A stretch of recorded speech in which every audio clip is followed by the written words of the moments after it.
नमस्कार, मैं विकास and you are watching मन संदेश न्यूज़ विजुअल्स। आप देख रहे हैं हरियाणा के करनाल से। करनाल में आज मिनी सेक्रेटेरिएट में एक हाई लेवल मीटिंग होती है, जिस मीटिंग में हरियाणा के एजुकेशन मिनिस्टर कंवरपाल गुर्जर जी, करनाल से सांसद संजय भाटिया जी, करनाल के तमाम बड़े अधिकारी, उपायुक्त निशांत कुमार यादव जी और बीजेपी के तमाम बड़े नेताओं ने इस मीटिंग में हिस्सा लिया। इस मीटिंग में जो डिस्कशन हुआ है, जो मेन ऑब्जेक्टिव मीटिंग का वो था डिस्कशन था कि जो लॉकडाउन 1 वीक का इम्पोज किया गया, उस लॉकडाउन को किस तरह से सक्सेसफुली इम्प्लीमेंट कराना है। साथ साथ यहाँ पर जो भी असुविधाएँ हो रही हैं नागरिकों को, उनसे कैसे बचाया जाए, पैंडेमिक को कंट्रोल कैसे किया जाए। साथ साथ यहाँ पर discussion Kalpana Chawla medical college and hospital के बेड्स को लेकर, वेंटिलेटर को लेकर, ऑक्सीजन को लेकर यहाँ पर डिस्कशन हुई है। उसी को लेकर यहाँ पर डिस्कशन की गई थी। उसकी डिस्कशन में क्या कुछ आज रहा, क्या कुछ डिस्कशन निकला, उसी को लेकर आज यहाँ पर प्रेस कॉन्फ्रेंस रखी है। हरियाणा के एजुकेशन मिनिस्टर कंवरपाल गुर्जर जी साथ में मौजूद हैं, हरियाणा से के करनाल से सांसद संजय भाटिया जी। तो जान लेते हैं आज क्या कोई डिस्कशन हुआ इस मीटिंग में। बने रहिए मन संदेश न्यूज़ के साथ। आपसे पहले साथ वीडियो को आप शेयर भी कर दें। और अभी जो हमारा कल्पना चावला जो है, उसमें अभी 10 टन की कश्ती का हमारा जो ऑक्सीजन का एक वो है, वो उसकी व्यवस्था, स्टोरेज टैंकर जो है वो हमें पूरी उम्मीद है सर कल तक हमारा पहुंच जाएगा। और उसकी हमने पूरी तैयारी कर ली, जिससे बेस उसका बनाना होता है, सारा तैयार है हमारा, वो कर लेंगे। और उसके आने के बाद हमें काफ़ी सुविधा उसमें ऑक्सीजन के मामले में हो जाएगी। और कब कुल मिला के अभी भी हमारा ऑक्सीजन का भी और दूसरा भी सारा का सारा ठीक तरीके से सारा प्रोग्राम हमारा ठीक से चल रहा है। सर, हरियाणा में किस तरह की व्यवस्था है? आज से लॉकडाउन है तो क्या कुछ रहेगी? लेकिन लॉकडाउन वैसे तो हरियाणा में स्थिति पूरी तरीके से नियंत्रण में है, लेकिन लॉकडाउन इसलिए जरूरी था क्योंकि इस चेन को तोड़ना था। पेशेंट बढ़ते जा रहे थे, इसलिए इस चेन को तोड़ना बहुत ही जरूरी था। इसलिए सरकार ने निर्णय लिया। और मैं समझता हूँ कि सरकार के साथ साथ इस समय समाज में भी इस प्रकार की धारणा थी कि लॉकडाउन होना चाहिए क्योंकि ये जरूरी है। तो सारे का एक निर्णय लिया गया कि अभी 7 दिन का लॉकडाउन रहेगा ताकि ये चेन टूटे। सर, वैक्सीनेशन ड्राइव कैसी चल रही है? क्योंकि प्राइवेट हॉस्पिटल्स में भी लगनी है, तो एक दिन काम भी शुरू लेट हुआ। पहले 1 मई से लगनी थी, 2 मई से लगनी शुरू हुई है। तो किस तरीके से पूरे हरियाणा की वैक्सीनेशन ड्राइव? पूरे हरियाणा में एकदम इस टाइम कोई वो नहीं, सभी लोगों में उत्साह है वैक्सीन लगवाने के लिए। जिस प्रकार से पहले कुछ लोगों ने उसका विरोध भी किया और उसके बारे में गलतफहमियां भी पैदा करने का प्रयास किया, लेकिन धीरे धीरे वो गलतफहमियां सारी की सारी समाप्त होगी और विरोध अब कहीं रहा नहीं, क्योंकि जनता को इस बात का पूरा पता चल गया कि वैक्सीन बहुत ही जरूरी है, उनके लिए लाभदायक है। तो अब कोई दिक्कत नहीं है, बहुत प्राइवेट तैयार है सब के सब लोग।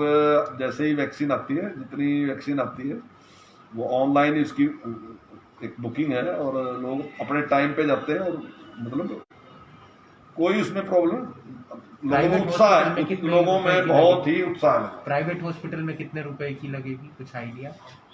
नहीं, अभी मुझे इसका पूरा नहीं मैं आपको बता सकता कि क्या रेट है, उसका रेट क्या निश्चित किएगा वो तो मैं बता नहीं सकता, लेकिन लोगों में उत्साह है वैक्सीन। आप शिक्षा मंत्री हैं, लोग उम्मीद कर रहे हैं कि इस बार भी कोरोना काल है, पिछली बार सरकार कोई राहत लोगों को नहीं दिलवा पाई। स्कूल फीस के मुद्दे पर सांसद जी बैठे, पैरवी बहुत की, लेकिन हाथ में कुछ नहीं आया।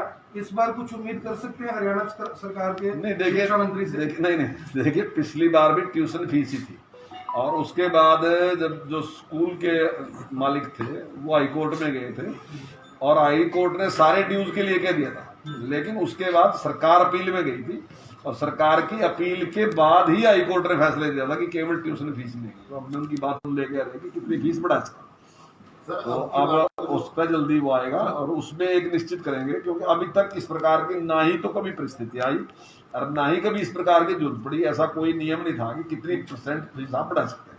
तो अभी उस पर लेके आ रहे जल्दी हम इस पे फैसला। मंत्री जी कल करनाल में आने वाले समय में हरियाणा में ऑक्सीजन प्लांट कोई हरियाणा में बनाया जाए, पिछले 1 साल के दौरान अगर तैयारियां की होती होती शायद इस तरह की परेशानी ना आती। नहीं, ऑक्सीजन के प्लांट लगाए भी जा रहे हैं और अभी संजय जी ने भी बताया भी था, यहाँ पे कोई एक जगह प्राइवेट है और वो लगाने लगे। वो 50 बेड की उन्होंने ऑफर किया, आज ही किया। हमने उनको बोला कि आपको जगह एलोकेट कर तुरंत देंगे, कल्पना चावला नहीं कर देंगे, तुरंत हाथों हाथ 5 मिनट में वो कर। मंत्री जी कल करनाल में करनाल सिविल हॉस्पिटल में वो आज तक ऑपरेशनल नहीं हुए। क्या वो पैसा खराब नहीं? कि अगर वो 5 वेंटिलेटर होते तो 5 लोगों की जान बचाई जा सकती थी? नहीं, 5 वेंटिलेटर तो 125 है, जिसमें सिविल हॉस्पिटल में पीएम केयर फंड से जो आए थे वो आज तक दूर फाक रहे हैं, चालू नहीं हो पाए।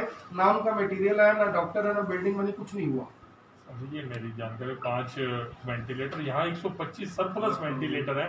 जैसा मंत्री जी ने बताया कि 15 ही यूज हो रहे हैं, 110 वेंटिलेटर तो आज की डेट में यूज भी नहीं हो रहे। वेंटिलेटर के साथ साथ उसको चलाने वाला स्टाफ और उस प्रकार की सारी परिस्थितियां की भी जरूरत होती है। केवल वेंटिलेटर की जरूरत नहीं होती, वेंटिलेटर के साथ साथ और सारी चीजों की जरूरत है। उतनी वो नहीं थी जितनी वो थी, लेकिन अभी भी हमारे पास जितनी हमारे पास पेशेंट है लगभग। दूसरा क्या है कि वेंटिलेटर के बारे में मंत्री जी, एक मिनट, वेंटिलेटर के बारे में कुछ गलतफहमियां चल रही है। मतलब ऐसा नहीं है, इस बात का फैसला डॉक्टर ही करेगा कि किसको वेंटिलेटर की जरूरत है, किसको वेंटिलेटर की नहीं जरूरत है। अभी वैक्सीन के बारे में भी कोई अभी बात चल रही थी, जो एक इंजेक्शन आता है रेमडेसिविर, तो उसके बारे में बता रहे थे। उन्होंने कहा कि 10 दिन तक ही उसकी जरूरत होती है, 10 दिन के बाद वो पानी है, किसी कर्म का भी नहीं है। लेकिन कई बार मुझे तो पता ही नहीं कि वो पानी है या नहीं है। मैं तो बाद में भी, मेरा तो एक ही प्रयास है कि मुझे इंजेक्शन किसी तरीके से मिल जाए, भले ही किसी रेट पे मिल जाए। मैं तो अपने पेशेंट को इसलिए लगाऊंगा क्योंकि मैं कोई डॉक्टर थोड़ी हूँ, तो डॉक्टर को इसकी जानकारी है। अभी डॉक्टर साहब ने बताया कि 10 दिन के बाद इसका कोई उपयोग ही नहीं है इंजेक्शन का। तो ऐसे ही वेंटिलेटर की भी जरूरत किसको है किसको नहीं। डॉक्टर लॉकडाउन लग चुका है, किसान वहां पर बैठे हैं, अंबाला में पंचायत भी देखने को मिली, मामला भी दर्ज हुआ। तो किस तरीके से एक बातचीत करके उस किसानों को समझाया जा रहा है कि आप लोग उठ जाएं, या नहीं उठते तो फिर वैक्सीन लगवा लें, टेस्ट करवा लें? ये तो उन्हें समझना चाहिए कि देश के सामने कितनी बड़ी समस्या है आज। अगर आप उस समस्या को इस तरीके से लेंगे कि उसको रोकने की बजाय बढ़ाने का काम करोगे, तो देश की जनता को भी समझना चाहिए। मतलब किसान बढ़ा रहे हैं। मंत्री जी, देखिए, अगर कोई भी आदमी इस बात को मानने के लिए तैयार नहीं, वो वैक्सीन लगवाने के लिए तैयार नहीं है, वो वहां से हटने के लिए तैयार नहीं, वो भीड़ को कम करने के लिए तैयार नहीं, वो तो अभी तक यहाँ आपके करनाल भी कह रहे थे कि वैक्सीन ना लगवाओ, वैक्सीन तो नुकसान कर देगी, वैक्सीन से फलाना आदमी मर गया, ये गया वो गया। आपके यहाँ आपकी तरीका क्या उन्होंने, मैंने देखा वीडियो में, तो उसका विरोध कर रहे थे वैक्सीन का। आज वो कह रहे कि वैक्सीन ले के आओ जल्दी। तो इस तरीके का जो व्यवहार है वो ठीक व्यवहार नहीं है। देखिए, अब ये जो समस्या है ये पूरे देश की समस्या है, केवल एक किसी पार्टी की किसी की समस्या नहीं, देश की समस्या है।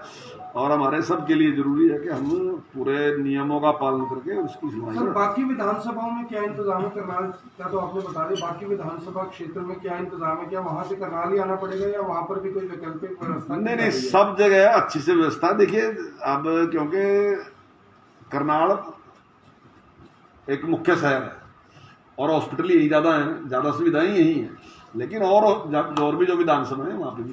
मंत्री जी, कल मेडिकल कॉलेज में ऑक्सीजन कम हो गई थी, प्रेशर कम होने से 2 बुजुर्गों की डेथ हो गई है वहां पर। तो वो जिनके बुजुर्ग एक्सपायर हुए हैं उनका आरोप है कि जो ऑक्सीजन कम की है, पहले से इंतजाम नहीं किए गए, जिस वजह से हमारे परिवार के दोनों सदस्य एक्सपायर हो गए हैं। क्या इस मामले में कोई सरकार जांच करेगी? नहीं, देखिए, ऑक्सीजन की जो पूर्ति है वो बहुत अच्छे तरीके से चल रही है, लेकिन इतनी बड़ी समस्या का किसी को अनुमान नहीं होता। अगर अचानक आपके सामने इतनी बड़ी समस्या आ जाएगी तो कुछ ना कुछ उसमें खामियां रह जाती हैं। लेकिन सरकार जिस जिम्मेदारी के साथ लगी, तो मैं समझता हूँ कि ऑक्सीजन की कोई ऐसी कमी नहीं हो सकता है। एक आध केस जैसा आपने कहा कि इसमें सच्चाई हो आपकी, तो इसके डायरेक्टर साहब इसके बारे में ज्यादा अच्छी तरीके से जानकारी दे सकते हैं कि जो आपने बात कही कितनी इसकी सच्चाई है। नहीं, कई बार क्या होता है कि देखिए, मेरे साथ कोई दुर्घटना आएगी तो मैं कुछ भी कह सकता हूँ, उस टाइम थोड़ा सा ज्यादा भी कह सकता हूँ, क्योंकि मेरी पीड़ा है जी। वो जब मेरी पीड़ा है तो मुझे गुस्सा भी ज्यादा है और मैं दूसरी बात भी कह सकूँ, लेकिन इसके बारे में ज्यादा जानकारी जो है डायरेक्टर साहब दे सकते हैं। मंत्री जी, मेरा अगला क्वेश्चन ये है, करनाल के ये डॉक्टर सुनील पवार हैं, वो अपना 12 बेड का हॉस्पिटल सरकार को समर्पित करना चाहते हैं। कई चिट्ठियां लिख चुके हैं, डिप्टी कमिश्नर से बात करने की कोशिश कर चुके हैं, लेकिन अभी तक उनको कोई रिप्लाई नहीं मिल रहा है, जबकि वो पूरी तरह से तैयार है। आज भी पेशेंट लेकर गए थे, उनको वहां पर पहले गिरफ्तार किया गया, बाद में छोड़ दिया गया। एसएचओ कहते हैं कि गिरफ्तार नहीं हुआ। ये बहुत बड़ा इशू है। जब लोग सामने आ रहे हैं सेवा करने के लिए, तो उसमें सरकार सेवा से कौन रहे हैं? किसको अरेस्ट कर दिया? डॉक्टर सुनील है जी, डॉक्टर सुनील है, जीवन ज्योति के डॉक्टर है।